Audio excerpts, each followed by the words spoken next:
आप सभी को जय मसीह की। मैं श्रीकांत चैनल में आप सभी का स्वागत करता हूं। मेरे प्रियो, आज हम सीखेंगे कि उपवास करने का सही तरीका क्या है, किस प्रकार से हम उपवास कर सकते हैं जिससे हमारी प्रार्थना परमेश्वर तक पहुंच सके और परमेश्वर से हमारा सही संबंध हो सके।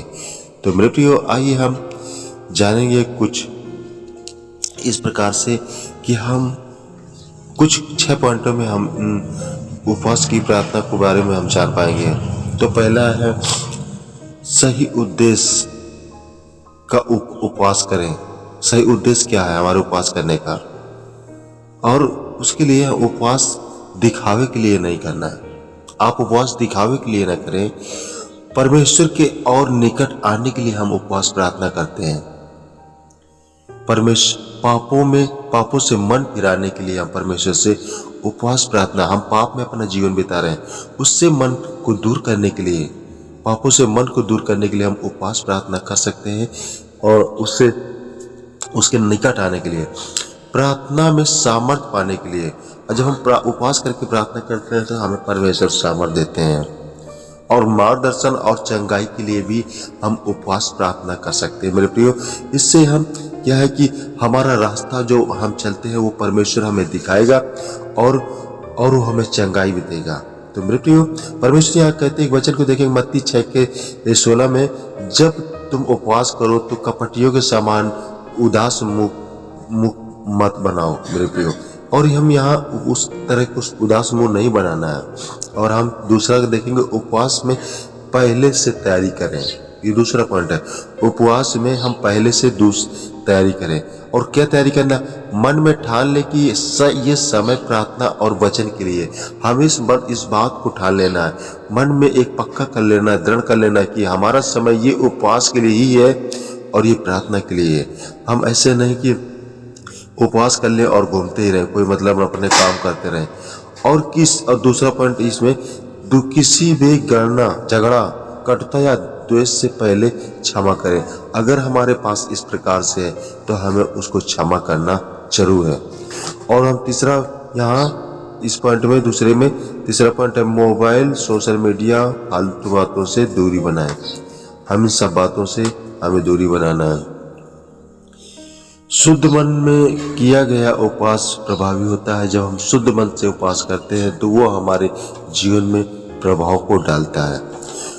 और मेरे प्रियो, इस हम तीसरे पॉइंट की ओर चलेंगे, उपवास के प्रकार। हम उपवास किस प्रकार से कर सकते हैं? पूर्ण उपवास, पूरी तरीके से उपवास, ना खाना खाएं, ना पानी पिए, ना चाय पिए, और केवल पानी से भी उपवास कर सकते हैं। और कितने दिन तक हम उपवास कर सकते हैं? तो यहाँ हम देखेंगे, एक दिन का उपवास, 3 दिन का उपवास, या प्रभु की अगुवाई के अनुसार आप कर सकते हैं। यहाँ स्त्री भी 3 दिन का उपवास बिना खाना पानी के किया था। और हम चौथे पॉइंट में देखेंगे, उसमें इसी में हम आंशिक उपवास, मतलब एक समय का भोजन लेकर उपवास कर सकते हैं। दूसरा, सादा भोजन कर सकते हैं, केवल सादा भोजन करके ही उपवास कर सकते हैं, जैसे दानियेल ने किया था। आत्मिक उपवास भोजन के साथ साथ भी कर सकते हैं। यहाँ टीवी, मोबाइल और मनोरंजन का उपवास नहीं है। आप इसको दूर रखें। उपवास के समय आप जरूर इनको इस्तेमाल ना करें, अपनी विशेष ध्यान दें। और हम चौथे पॉइंट की ओर चलते हैं, उपवास के समय क्या करें? हम उपवास के समय क्या करें? अधिक प्रार्थना करना है मेरे प्रियो आपको, और बाइबल पढ़ना है उपवास के समय, स्तुति और आराधना करना है उपवास के समय, और शांत रहकर प्रभु की आवाज सुनने के लिए प्रयास करना है। इस चौथे पॉइंट में मेरे प्रियो। और हम 5वें पॉइंट में देखेंगे, उपवास कैसे तोड़ें।